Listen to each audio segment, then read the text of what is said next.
Hello, I'm Anne, and I'm going to explain to you what I think are the 5 most common mistakes that I see for when new sellers come to Etsy to open a shop. So just a little background on myself. My name is Anne Londez, and I've been a glass bead maker for about 15 years, 16 years I think now. And that wasn't, of course, my first job. I was trained as a chemist, so I have a PhD and an engineering diploma in chemistry. And then I worked for the food industry as a chemist and very quickly realized it wasn't what I wanted to be all my life. And after a big burnout, I discovered glass at the time, and then I decided to try and turn that into a full-time business. So in these videos, I'm going to try and give you tips and tricks to make you not make all the mistakes that I did when I first started, okay? So coming back to Etsy, if you're here, you're a creative person, you like handmade items and you like to make them, and you would like to try and sell them on the internet. So Etsy is one of the best platforms for that, and because it's dedicated mostly to handmade. And opening a shop on Etsy is not very difficult. So the thing is that it's very easy to make mistakes when you're first coming to Etsy. So the first mistake, and for me the one that brings most frustration to new sellers, is the mistaken belief that if you open a shop and put items in it, then they will sell right away. It would be great if that were the case, but it's not, okay? And the forums on Etsy are full of disgruntled sellers saying, well, I don't understand, I opened my shop, I put some items and they're nice and nobody's looking at them. Well, no, nobody's looking at them because nobody knows they're actually there. So on the internet there are lots and lots of shops, and on Etsy alone there are over 2 million shops, I think. So for yours to be seen, it's going to require some work. And it's better to be aware of that from the start, because if you expect it to be just like an easy thing to do, then it's probably not for you. It's going to require you to acquire another set of skills that you don't have at the moment.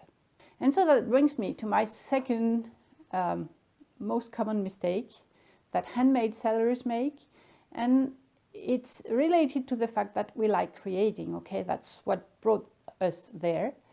But we tend to completely ignore the business aspect of selling our creations, okay? As soon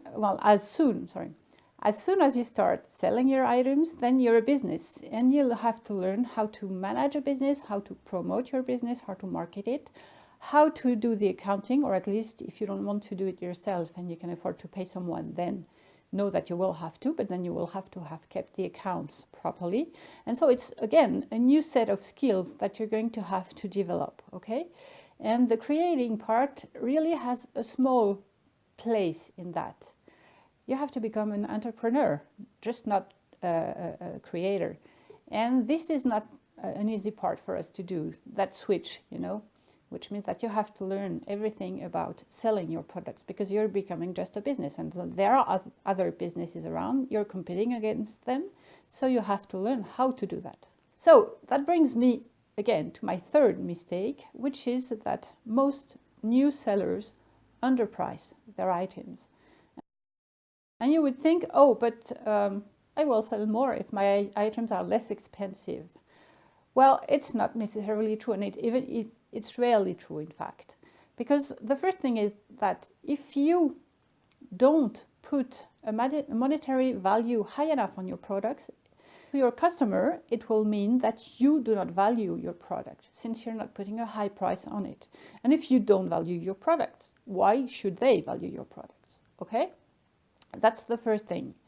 The second thing is that if you want your business to be profitable, even if you don't want it to be a full-time business, just a part-time business, but if you want it to bring you income rather than cost you anything, then you need to make sure that you're actually pricing your items at a level which will take into account not only the cost of the materials, but the actual time that you're spending on your business. And so you're going to have to incorporate a reasonable hourly wage into the pricing of your items, which is set at a level which would enable you to have a decent salary if you were to do that full time. Because if your business isn't profitable, it won't last, okay? So these two, there are other things that I will talk about in a later video about pricing. But these two elements are really, really important, okay?